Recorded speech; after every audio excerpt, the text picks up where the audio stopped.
I hope that you all are doing really great, and I welcome you all to score 360 out of 360 in NEET Bio within 250 days. And today we are going to start our next chapter, that is biotechnology and its applications. So previously we have just completed biotechnology principles and processes. Now we are going to use that particular thing that we have studied over here into practice. So today's topic is biotechnological application in agriculture. We will see how biotechnology has improved the field of agriculture, and it's a very interesting topic. It's a very true topic. We will study it. Okay, now what all chapters have we completed? These many, almost 8 chapters we have completed fully. Okay, so I gave you previous year questions, I gave you mock test on the basis of the chapters. Okay, chapter wise mock test was there.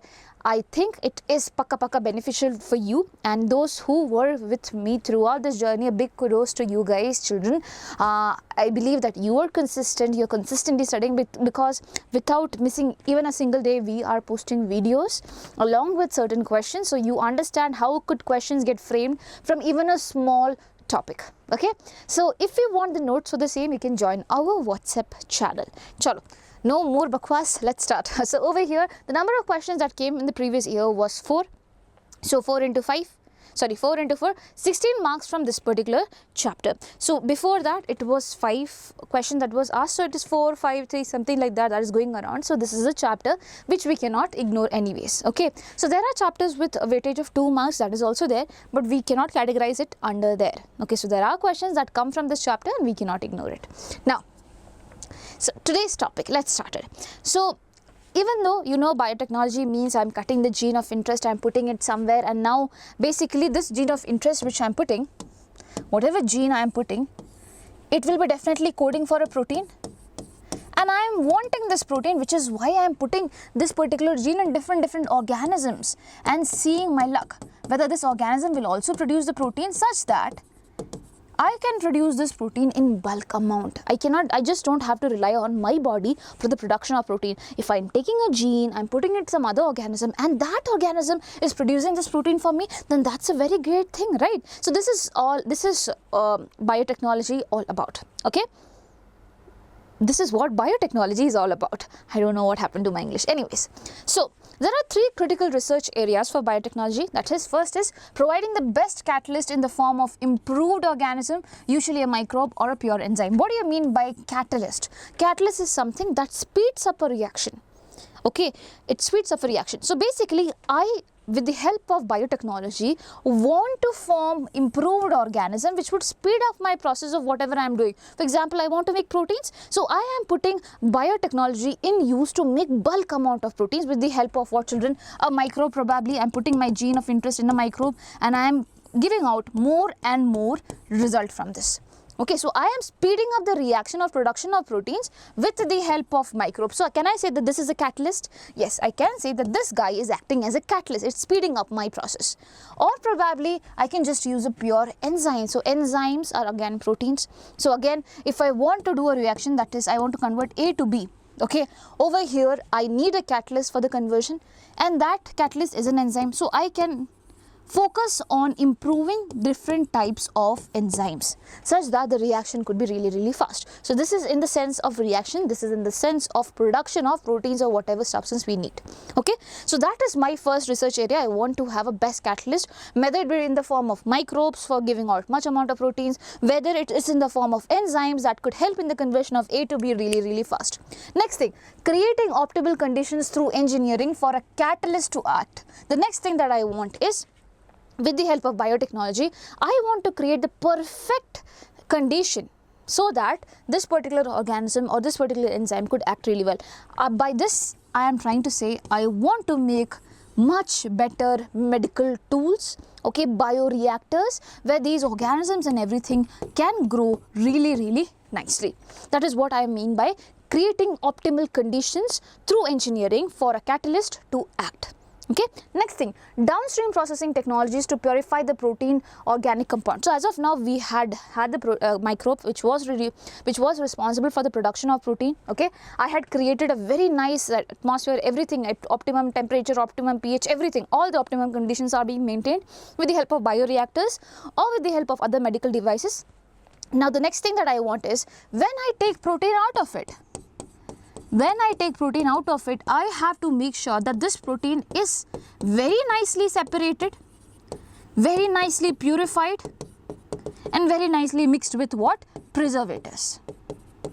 And this is known as downstream processing. We studied in the previous session. So whenever we have to separate the proteins from, so microbes is not just producing proteins, it will produce waste products also. So you have to separate the proteins from all the waste products. So that is the first step. Then I have to make sure after separation also there might be certain impurities and stuff like that. I have to make it purified, and then I will add preservatives such that this particular thing that I have made could stay longer. So my biotechnology field is presently looking out for these three things. Okay, I have to make sure these three things are happening really nicely. So these are the critical research areas of biotechnology. Now this is given in NCERT. Okay, I don't know how far you understood, but this is there. Okay, now next thing. So as of now, I am going to use biotechnology in the case of crops. Okay, I am going to put it into action. So let's see what is that particular change that will come in crops if I am genetically modifying it. So genetically modifying it basically means that I am going into their DNA and I am going to bring about certain changes in their DNA such that they could bring out certain wonders. So what are those wonders? Let's see. So plants, bacteria, fungi and animals whose genes have been altered by manipulation are known as genetically modified organisms. First thing, organism does not mean just animal. Okay, it can be a plant, it can be a bacteria, it can be a fungi and animals. So anywhere, if I am bringing out certain modification in its gene, if I am bringing out certain modification in the gene, for example, I am cutting a part of the gene or I am inserting a gene, either way I am modifying the whole molecular thing. Okay, so hence this particular organism which has this modification, I would call this organism as GMO or genetically modified organism. It can be a plant, children, it can be a bacteria, it can be a fungi, it can be animals as well. Cool? Now, GM plants have been useful in many ways. So, the wonders that I was talking about, what all changes could come if I genetically modify a plant. Okay, first thing, it was with the help of biotechnology, it was helping in making crops more tolerant to abiotic stresses such as cold, drought, salt and heat. For example, I am bringing out certain changes in a plant, I am putting a gene of interest which would help the plant survive in drought condition. What do you mean by drought condition? Basically when there is too less amount of water. And I am making a plant who says that for example, this is a plant and this is another plant. This is a happy plant and this is a sad plant. And this is a GMO plant. I have genetically modified it. Okay, now it is saying it's okay, I don't need much water to survive. The condition is the same over here, that is both of them are facing drought. But this was able to survive and this is not able to survive because I have genetically modified it somewhere. I have made certain changes in its DNA such that now the requirement of water is not that much. So it can survive better in any condition. Okay, any condition, any abiotic stresses, or abiotic stresses means non-living stresses. Okay, for example, cold, the temperature, the salt, heat, everything comes under abiotic stresses. Okay, so I have made crops which have been more tolerant to abiotic stresses with the help of genetic modification. Second thing, reduced reliance on chemical pesticides. So you know we put pesticides on the plants, right? And these pesticides basically are not really good for us also and not for the plants also. For the plants, okay, sometimes it might survive, but the thing is that these pesticides, when we are spraying it out, when we are putting the powder, it goes and mixes with the soil and the soil quality also gets bad. Okay, and this soil, from this soil there is water inside the soil, so all the pesticide which is there, it goes along with the water to streams and now we drink this water. So what will happen, children? We will also become diseased. Now there is a very important pesticide that you might have heard of. Okay, it happened in Kerala, in Kasaragod district of Kerala, where DDT was being used so many years back. DDT was a pesticide which was being used, and because of the use of DDT, children over there, they had developed a sort of disease where they were mentally retarded, they were having so many abnormal functions. So obviously we cannot rely on chemical pesticide because it is not good for the nature. So what can we do about it?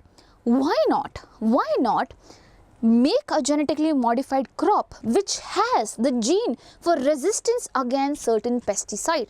Okay, certain pesticide as in certain pest. So there might be a pest, okay, there might be a pest which might be having certain gene in it that produces certain proteins which might not be really good for the plant. So what can we do about it, children?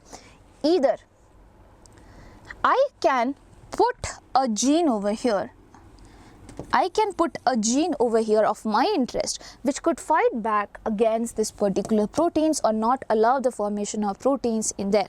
So basically I am genetically modifying the crop such that the crop itself can fight against pesticides. So this pesticide, when it comes and eats it, it's like, I don't like it, then it does not come back.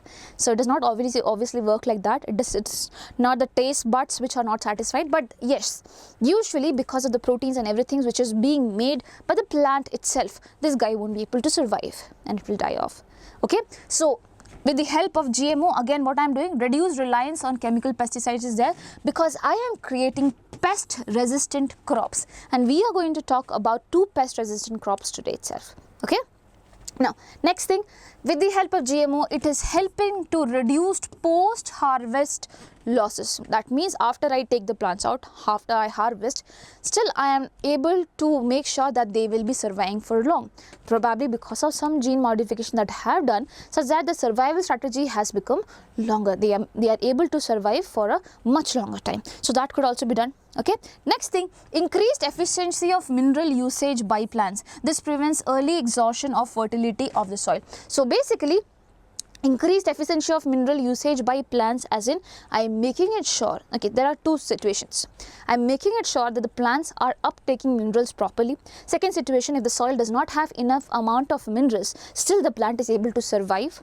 With that are the 2 modifications that I can do, such that basically, okay, if I am not utilizing too much amount of minerals from the soil, obviously the soil will be fertile, and if this particular fertile soil would allow the growth of other plants also. Okay, if I say that this particular plant is not taking too much amount of nutrients, just little bit amount of nutrients are being taken up by this plant. So am I not leaving very much amount of nutrients for other plants also to grow?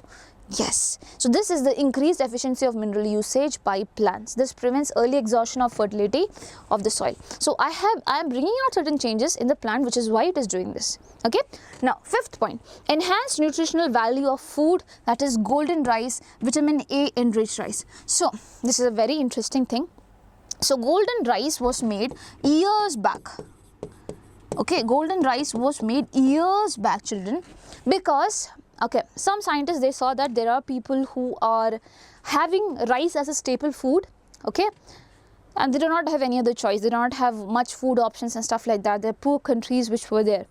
So if someone is having rice as their staple food, why not incorporate something really good in the rice such that in their body they could get benefit of having rice. So rice is just a source of carbohydrate. Apart from that, I am including something in the rice which is beneficial to them. That's really great thing. So that is how golden rice was invented. Now what was there in the golden rice, children? So suppose this is the golden rice. Where shall I write it? Okay, this is the golden rice, my dear children. Now golden rice was, this particular plant was made sure that it was producing beta carotene. Okay, what was it, children? Beta carotene. Now this is not given in your NCERT. This is just for your knowledge. Okay, so this particular rice was having beta carotene, which is actually a precursor,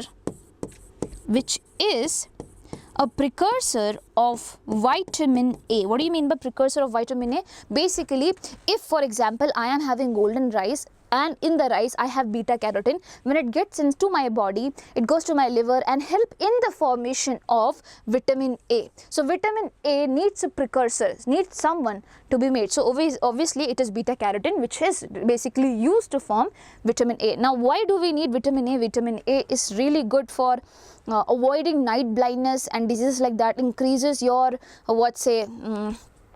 visual skills and also gives you immunity. Okay, so there are so many diseases associated with it, but now if you're providing it in the form of rice, then that's really, really good, right? So this was golden rice.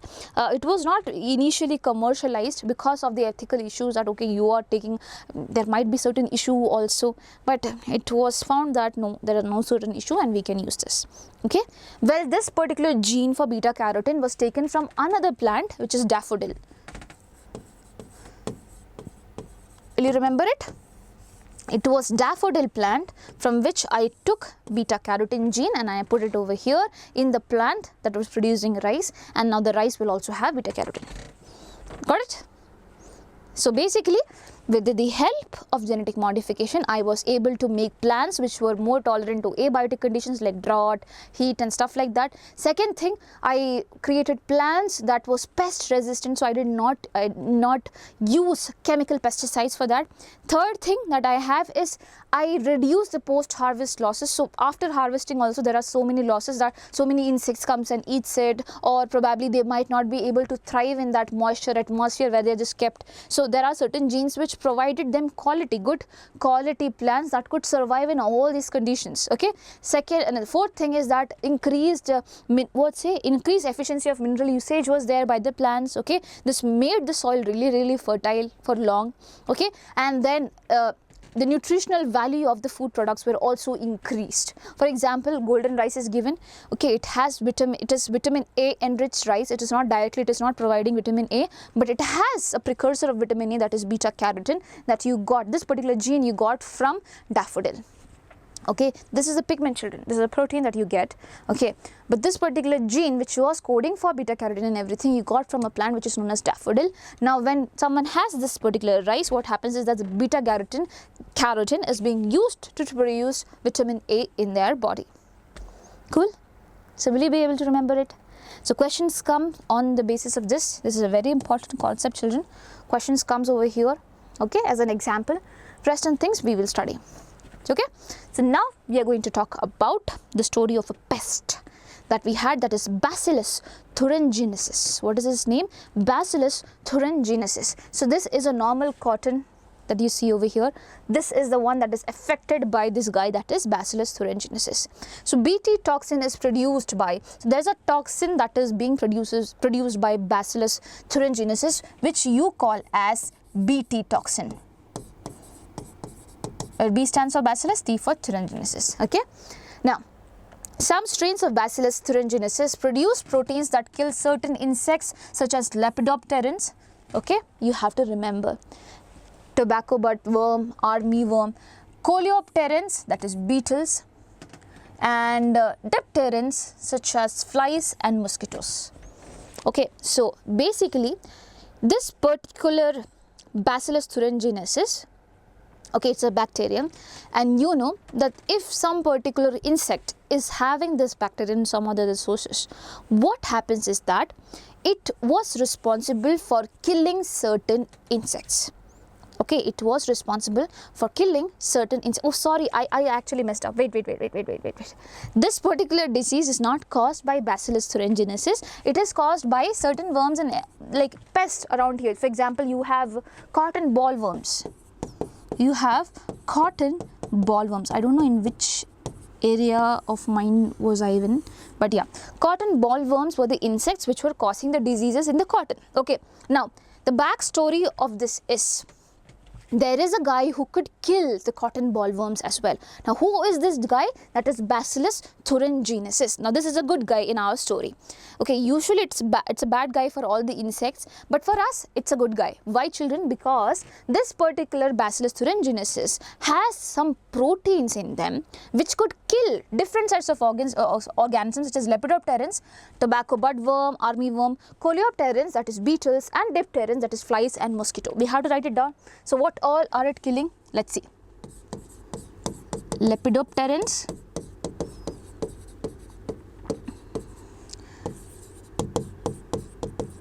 dipterans, coleopterans. So in coleopterans you just have beetles, so it becomes easy to remember. Over here you have mosquito. Okay, I forgot the name. Mosquitoes and flies, tobacco bud worm. Okay, mosquito and the flies. Over here I have tobacco bud worm and armyworm. So our guy, that is Bacillus thuringiensis, this particular bacteria is basically producing some proteins in them which is responsible for killing all of them. Cool. And who is our common enemy that we have? The cotton bollworm, some insect. So this guy, common enemy is there, both of them. Okay, so basically this guy becomes our friend. It's a very important guy that we have in our story. Now how do they usually do this? So B. thuringiensis forms protein crystals during particular phase of their growth. These crystals contain a toxic insecticidal protein. Why does this toxin not kill the bacillus? So over here the story is that I said that this particular bacteria is producing proteins, but how, in which form? So in one stage of their life, okay, in one stage of their life, they are producing certain crystalline substances. They are producing certain crystalline substances which has the insecticidal protein, as an insect killing protein. Okay, but you know this is there in the bacteria. This is there in the bacteria, right? Then why it is not killing the bacteria itself? The next thing that is there is that for the action of this particular proteins, okay, for this protein to get activated, it needs what? An alkaline pH. An alkaline pH, which is where, children? Which is there in the midgut of insects. So for example, listen to me very carefully. I am the insect. I ate something which had this bacteria. This bacteria has the crystalline substance which could be making the proteins, which has the proteins, right? Now I had this, so that means I am having the crystalline substance as well. Now when I ate it, it went to my midgut. In the midgut, I have alkaline pH. So now this particular protein which is there, which is being produced, it becomes activated. It becomes activated. Why? Because it has the alkaline pH. And it's in the midgut. In the midgut there is alkaline pH, that's why it gets activated. Now what will happen, children? Basically once it gets activated, you know our gut, everything is lined by epithelium, right? So basically, suppose this is a gut. Now the cells which are lining over here,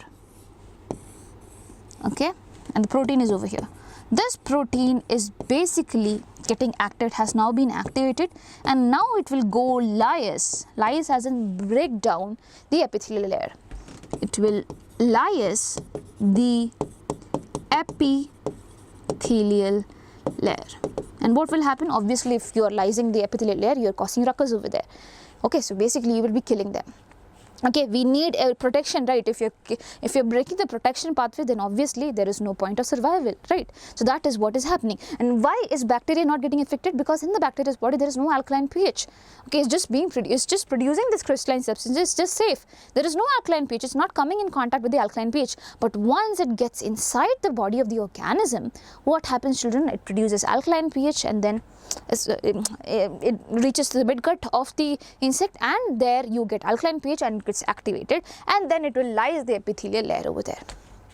Do you get it? So this is how the bacterial protein works. Okay, and we will just read a bit about it. So these it forms protein crystals during particular phase of their growth. These crystals contain toxic insecticidal protein. Why does this toxin not kill the bacillus? Actually, the Bt toxin protein exists as inactive protoxins. So they are there as what? This is very much important, okay? They are there in the bacteria's body as inactive protoxins. Protoxins, as they are not active. Okay, they are inactive protoxins. And when do they get active over here? They get active over here. So I am writing active toxins in a box over here. So this was the first condition. In the midgut of the insect, it became active. Now, but once an insect ingests inactive toxin, it is converted into an active form of toxin due to alkaline pH of the gut, which solubilizes the crystal. So, crystal gets solubilized and the protein is being released. The activated toxin binds to the surface of the midgut epithelial cells and create pores that causes cell swelling and lysis and eventually cause the death of the insect. Now, how can we use them? So, they have the gene that is responsible for producing this toxin, right? So why not? I take that gene and put it in the plant's body. So next time when an insect comes and eats this plant, basically what happens, again this protein is getting inside the insect's body, and hence what will happen, children? That particular insect will die. So can you avoid this disease being caused? Yes, you can avoid that, and that is what we used. So let's see. Over here, how was Bacillus thuringiensis controlled? That is not the question. I don't know what state of mind I was in when I was preparing the PPT. Okay, how were the insects controlled?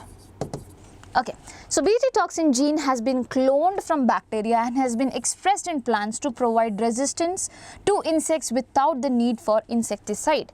Okay, so listen, what was done? So suppose this guy that we have over here, this is the Bacillus thuringiensis, and over here I have its DNA, and in the DNA there is an area which is responsible for releasing the toxic protein that we have. So what will I do is that I'll take this portion of the gene, okay, I'm taking this portion of the gene and I am going to put it in the plant body,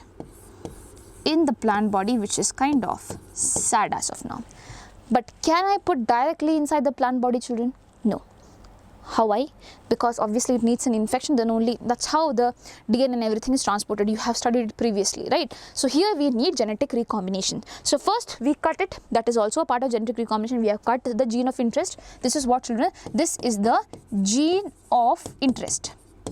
Now what I am going to do is, I am going to take another organism which is acting as a vector. Okay, vector means the one that carries the gene of interest. Okay, I cannot directly put it in there because obviously there might be so many issues being caused. Okay, so basically what I can do is I can take a vector. Now this is again an organism. This is known as Agrobacterium tumefaciens. I hope you have studied this in the previous session. Okay, so what happens is that they have, this particular bacteria has its plasmid. I am taking the plasmid outside. Plasmid is basically circular DNA that we have. Okay, it has its own DNA that is there. I am not touching that DNA which will make proteins and everything like that. That is separate. Okay, I am just making use of the plasmid. I am taking the plasmid outside, and what do I do is I cut the plasmid. I have cut this portion of the plasmid and I am inserting my gene of interest there.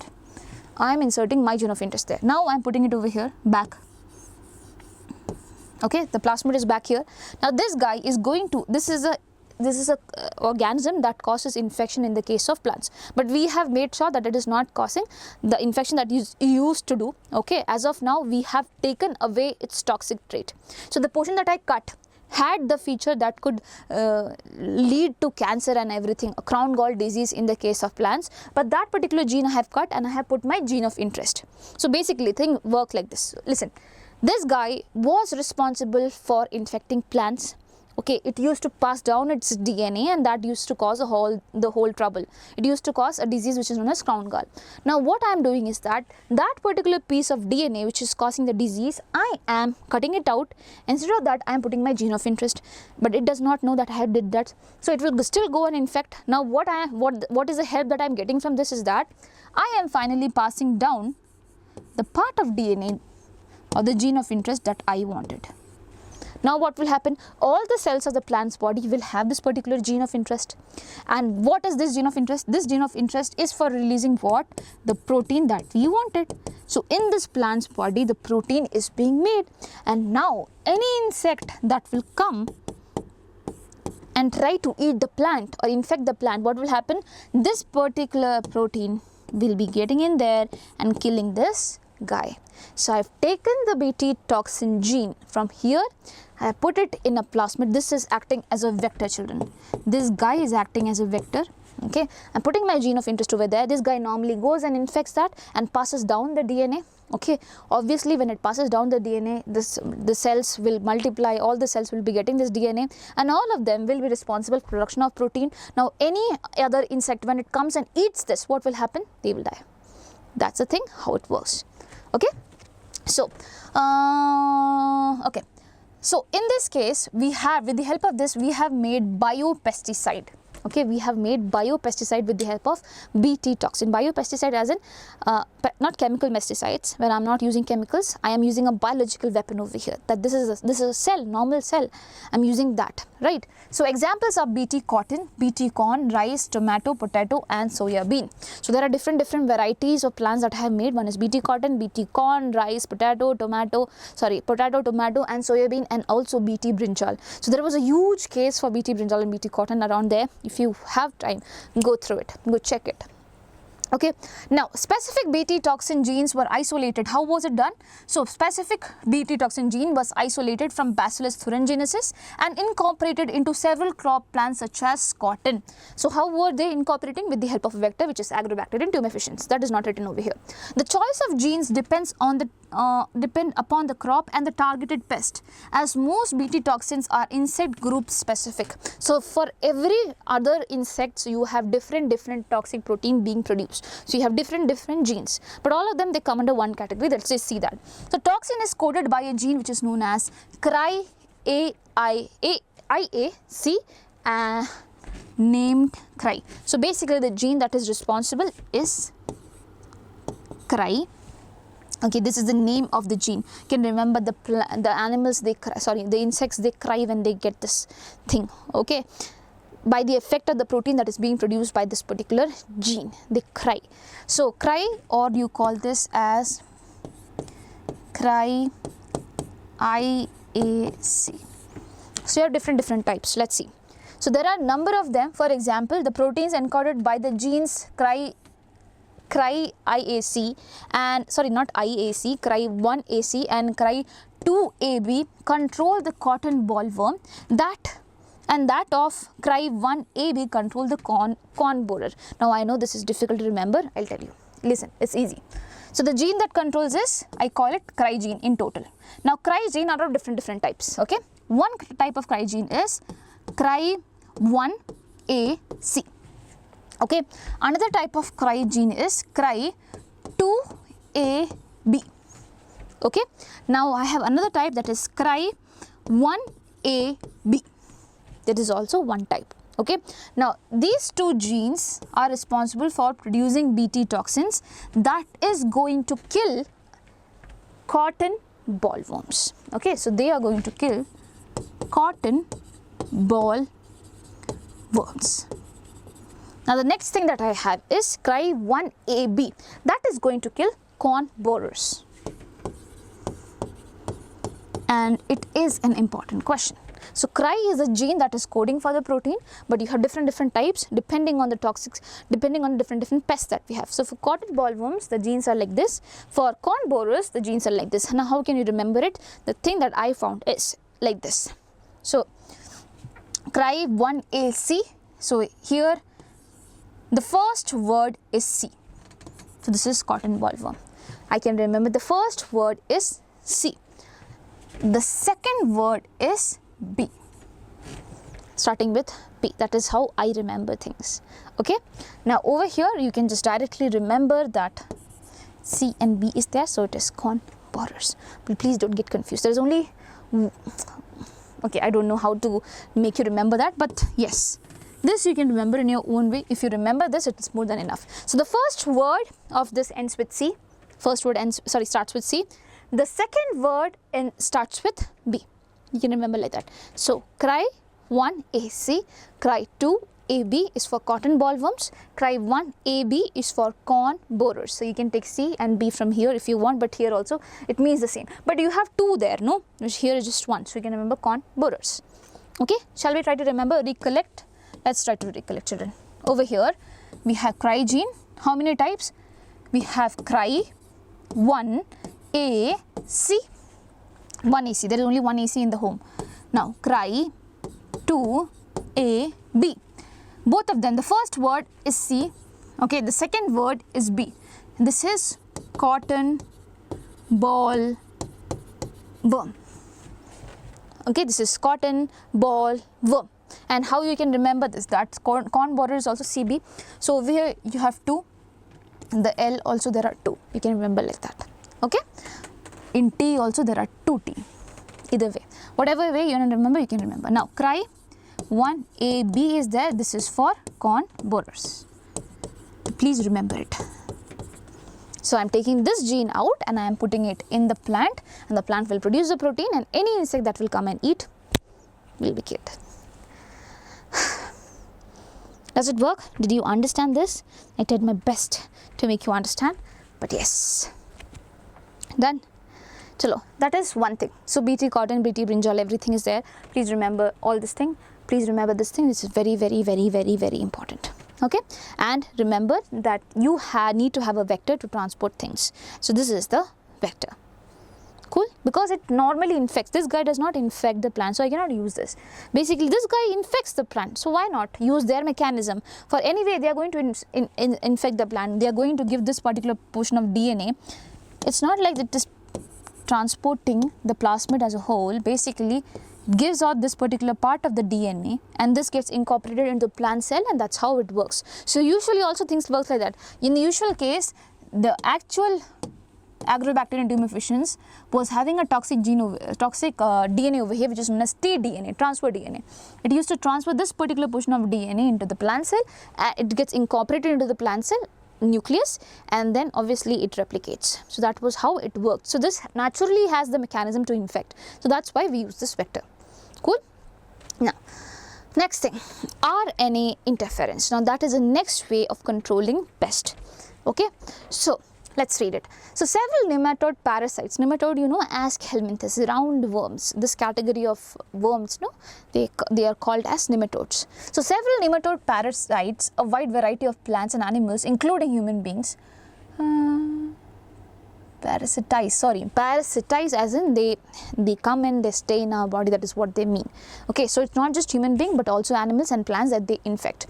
Now a nematode Meloidigain incognitia infects the root of tobacco plants and causes great reduction in the yield. Now they cause a disease. Okay, they cause a disease. Who is this guy? First thing, you know Melody? Melody itni chocolatey kyun hai? So Meloidi, you can remember like that, Meloidigain. And you sometimes use incognition mode in Google, so incognitia.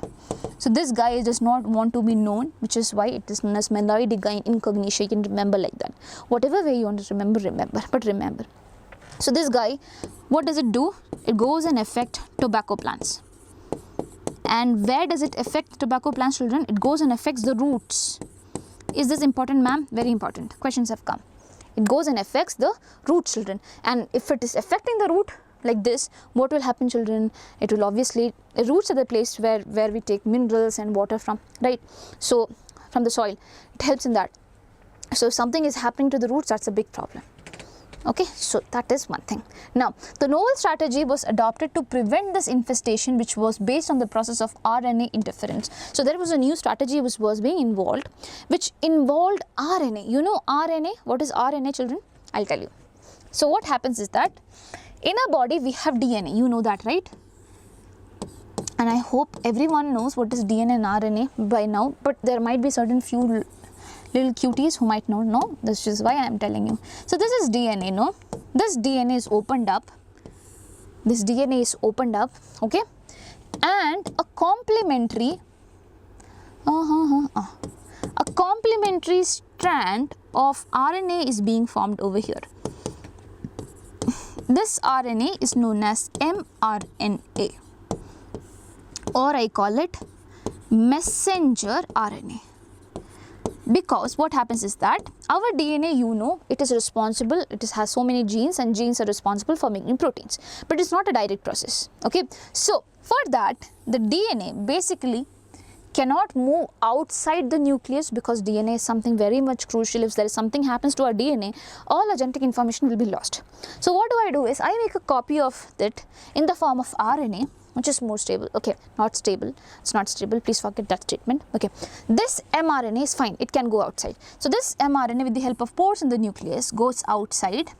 So now we have an mRNA strand which is in 5' to 3' direction, and this mRNA is read with the help of an organelle which is known as ribosomes, which is why it had to go out, because ribosomes are the one that help in making of proteins and they are outside the nucleus. Okay, so for sending it outside we had made it mRNA, and now this guy with the help of another RNA which is known as tRNA, with the help of another RNA which is known as tRNA, translates whatever information is there into proteins. So this process is known as transcription, where you are making an mRNA out of DNA. This process of making proteins from an mRNA with the help of ribosomes and tRNA, it is known as translation. You're translating the information. Okay, now on this principle everything is going to work. Now listen to me very carefully. So you have this worm that is Meloidigan. I will make it like this. Okay, this is the Meloidigan worm, and it has the mRNA, it has the RNA which is going to make a protein that causes the whole trouble. Remember, this is an RNA. Okay, now what can I do to prevent this formation of protein? Okay, to prevent this formation of protein. So remember, this RNA which is being formed, it is single-stranded RNA. It is single-stranded RNA. And this single-stranded RNA is read. Only single-stranded RNA can be read like this. Otherwise, you cannot make the proteins. So the thing that I know is only single-stranded RNA can make. So why not I make a complementary RNA over here? Okay, if it makes a complementary RNA, now the scenario will be kind of different. If I get a pair for it, okay, this is the single-stranded RNA that I have, and if I make a complementary RNA over here, these guys will bind, and now it won't undergo the process of translation, right? Basically, I am silencing the RNA with the help of this. What I am going to do is, I am going to silence the RNA. After silencing, I am going to cleave the RNA. I am going to cut the RNA such that it does not work now. But for that, I have to make use of the plants. So what do, children? I take this gene which is responsible for the formation of this mRNA. I take this gene which is responsible for the formation of this mRNA from this guy only. Okay? And then I put it in the plant cell. So I have the DNA. I have the DNA that will be making this. Okay, and this DNA that I have taken from this guy. Okay. Now what I am doing is that I am going to make an RNA out of it, and I am going to make double-stranded RNA out of it. What I am going to do, I am going to make a double-stranded instead of having a single-stranded mRNA. Okay, this time with the help of certain techniques, I am going to code this. Okay, usually what happens, only one becomes transcribed. Only one strand becomes transcribed, this strand is not transcribed.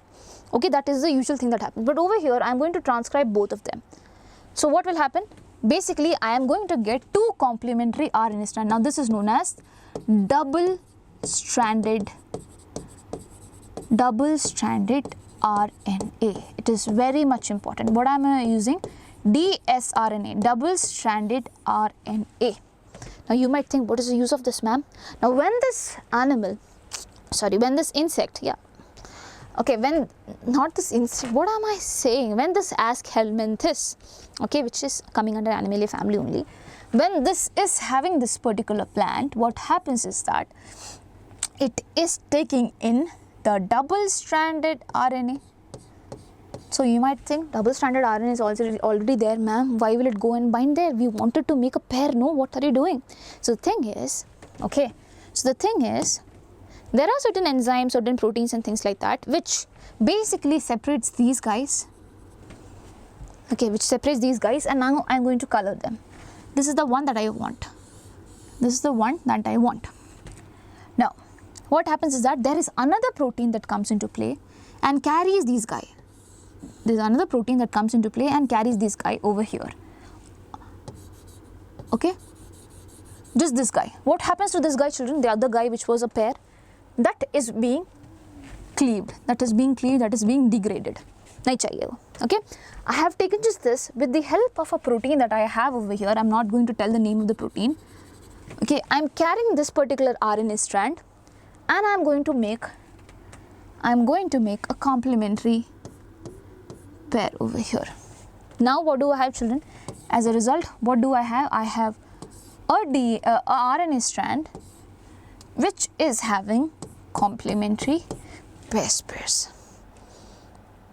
Okay, so you might be thinking you could have directly taken the RNA and put it over here. No, that's not the process. That is not how things work.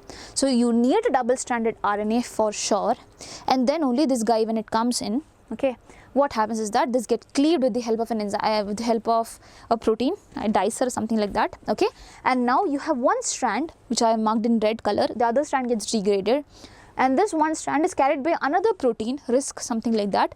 Okay, and this protein goes and helps in binding over here. Okay, they make complementary base pairs. Later on, what happens, children? Later on, what happens is that they cleave the RNA also. So it will be like there will be small fragments of this RNA over there. Okay, one step I have missed, that is initially when it comes inside, it is also cleaved into multiple parts. So small RNA strands are being formed, and these small RNA strands are being carried over here and fixed over here. I'll tell once more, listen to me very carefully. Okay, so usually what happens is that the DNA, it is transcribed to form an mRNA, and here only one strand of the DNA is being used. So you just have single-stranded mRNA. This single-stranded mRNA goes outside, meets the ribosome, meets the tRNA, and helps in the formation of protein. This is known as translation. Okay, and here in the case of this guy, that is Melodigon incognitia,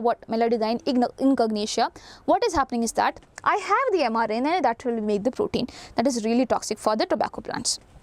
Okay. So instead of that, what can I do? If I make a complementary base pair, if I make a complementary strand on it, then probably they won't be undergoing translation. So that is my motto. So for that, what do I do, children? I need a complementary strand of this particular RNA. That means I have to have some relation with it. So I take the DNA of this particular organism.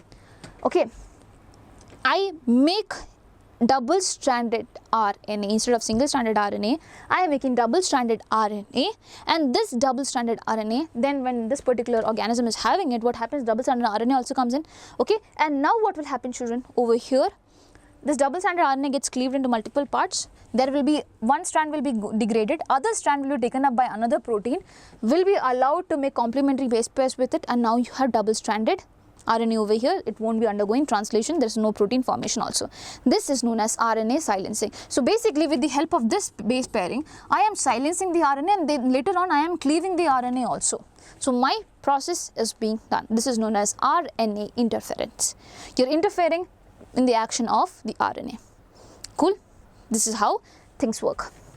So RNA takes place in all eukaryotic organisms as a method of cellular defense. So in the case of us eukaryotes, it's naturally occurring. It's a naturally occurring process that happens, okay, as a mechanism. You know, viruses and everything has RNA being formed, and if they are using their RNA for making proteins in our body, that could be a big trouble. So we are using this mechanism autonomously in our body. Okay, this method involves silencing of specific mRNA due to complementary dsRNA molecule that binds to and prevents translation of the mRNA. So what are you using, children? You are using complementary double-stranded RNA. Please remember, you are using complementary double-stranded RNA molecule which is binding to and prevents translation of the mRNA silencers. They have said that the dsRNA is directly binding. It's not entirely true, but we have to go according to NCERT. Statement-based questions could be coming from NCERT, so you have to make sure of that you remember this. Okay. Now, the source of this complementary RNA could be from an infection by virus. Okay, is generally saying, it's not talking about the tobacco plant, generally saying the RNA, the complementary RNA which comes along. Okay, we saw that usually single stranded RNA is being formed, but how does this complementary RNA comes along, that is the thing. So they are saying the viruses, no, they can make their own complementary RNA with the help of enzymes, okay, that is reverse transcriptase and stuff like that, or mobile genetic elements like transposon that replicate via an RNA intermediate. So there are so many methods in which basically you can make a complementary RNA, but that is not of our use. As of now, we are talking about these guys. So using agrobacterium vectors, nematode specific genes were introduced into the host plant. The introduction of the DNA was that it produced both sense and antisense RNA in the host cells. So I said that basically I took the DNA, okay, and I put it over here. Again, do you think it's a direct process? No, children. Again, we would be needing a vector over here. Without vector, nothing could happen. So I'm taking the DNA, again that DNA gene of interest is being put, and I'm infecting a plant cell like this. And now I'm getting two RNA strands. One will be sense, another will be antisense. So these sense and antisense are complementary to each other, please remember, and both of them together make the double-stranded RNA. Again, we need a vector. We cannot directly infect a plant cell like that. We need a vector for that. Okay. Now these two RNAs being complementary to each other formed a double-stranded dsRNA that initiated RNA interference and thus silenced the specific mRNA of the nematode. It is silencing what? This particular RNA, which is an mRNA of the nematode, which is going to form the protein. Now, the consequence was that parasite could not survive in a transgenic host. So this host, this particular plant, children, can I call that this is a transgenic plant because I have this GMO, genetically modified plants, okay, organisms. I call them transgenic organisms as well. So this is transgenic host. This is the host for the nematode. It was where the nematode was living, right? So it was the host, but now I have changed it. This is transgenic host. So the consequence was that the parasite could not survive in a transgenic host expressing specific interfering RNA. The transgenic plant therefore got itself protected from the parasite. So this was the RNA interference all about. Okay, and the disease that is being caused is root knot disease. Root knot disease. So usually while teaching also, I also get confused between this guy Bacillus thuringiensis, but please remember BT is our friend. BT is our friend, BT is our friend. We are taking cry genes from BT because it makes the insects cry. It makes the insects cry, and these insects are the ones that causes diseases in plants. Okay, not diseases in the plants, they're basically ruining the plants in a whole. They're killing the plants. So we don't want them. So since they are making the insects cry, we are utilizing them. Both our four are enemies same, we are just utilizing them. Okay, so that is a bioweapon that we are utilizing. RNA interference is shown in tobacco plant. Over here, Meleidigine ignitia, which is a nematode. Please remember, it's a nematode which is being used. And here you need dsRNA. If you forget dsRNA, I'm going to kill you guys. Okay. So after you are putting dsRNA over here, this becomes a transgenic host, children. It has now changed its status to transgenic host. Works? Chalo. I hope you got it. Let's solve the questions. I want you to solve the questions and I'll tell the answers later on. Okay. So BT cotton variety that has been developed by the introduction of toxin gene of Bacillus thuringiensis is resistant to what? What is it resistant to? When I am putting the BT gene in some plant, what is it resistant to? Is it resistant to insect pest, fungal diseases, plant nematodes, insect predators? What is the answer? This came in NEET 2020. Pest is the one that infects. Predator is the one, for example, again, predator means big animals. That is what you mean by predators. Okay, for example, I am a prey. Predator is tiger. Tiger is a big organism. Pest is something in like insects or small things that could infect a plant and things like that. Okay. Next, what triggers activation of protoxin to active toxin of Bacillus thuringiensis in bollworm? What is that something that is responsible for activation of the toxin in the bollworm? Acidic pH of the stomach, body temperature, moist surface of the midgut, alkaline pH of the gut. NEET 2019 question. I know you might be feeling happy while answering this. Now third question.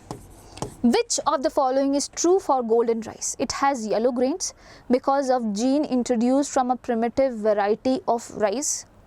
So it definitely has a yellow grain, okay. Now it is vitamin A enriched with a gene from daffodil.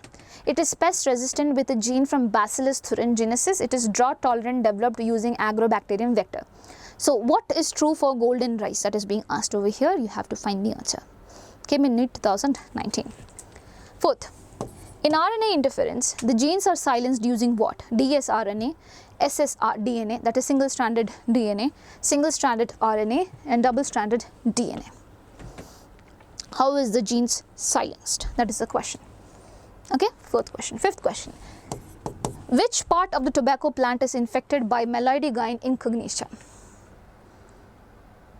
Stem, root, flower, leaf. NEET 2016. Children, if I have made certain mistakes in the spelling, please look for it, okay? I am a person who is very, no, it is incognition only. These guys made the mistake. Ball worm, I think I have made a mistake. It's not ball worm, it's ball. Okay? Cool. Tell me the answers. Fast. Okay, and if you're liking the video, definitely tell me in the comment section. I'd be really happy to see your comments. Okay, chalo. Let's solve, baby.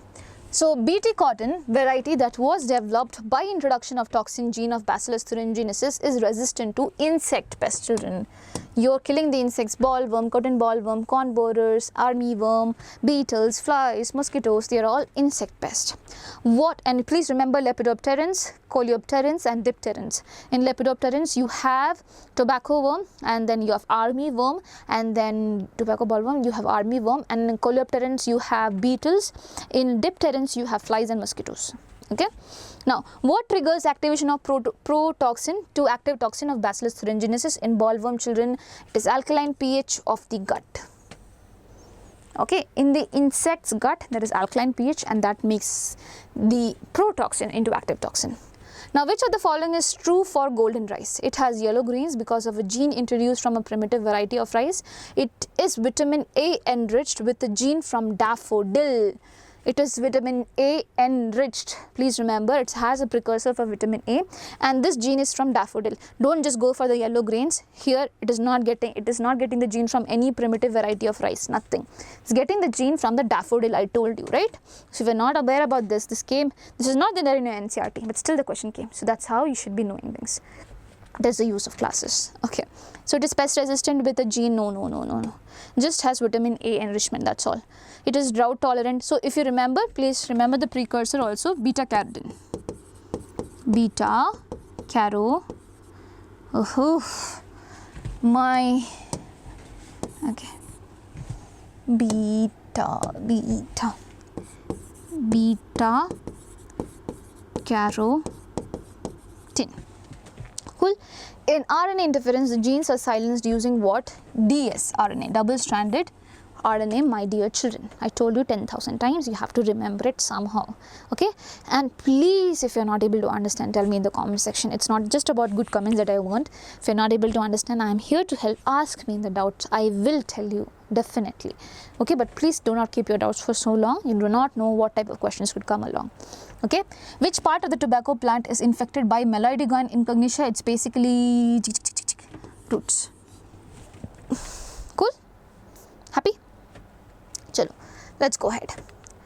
So that's all for today. I hope you had really fun learning about plants. We would be learning about medicine list next. That is how biotechnology has improved the field of medicines and stuff like that. And then we'll go on. Every part of this chapter will be covered. Do not worry that I have not covered tissue culture and micropropagation and things like that. We will do that. Okay? Please don't worry. So I am here to give you a little homework, children. So tobacco plants resistant to a nematode have been developed by the introduction of DNA that produces what? So in the tobacco plant, which is resistant to nematode, I am putting a DNA, right? This DNA will be producing what in the host cells? Both sense and antisense RNA, particular hormone, and antifidant and toxic product. This came in mains 2012. This is your cute little homework. Please do it, cuties, and meet me for the next session. So that's all. If you think that this particular video was useful for you, do not forget to subscribe to our channel, and please be happy. Everything is going to be really good. Just give you 100%, my dear children. Bye bye. Take care.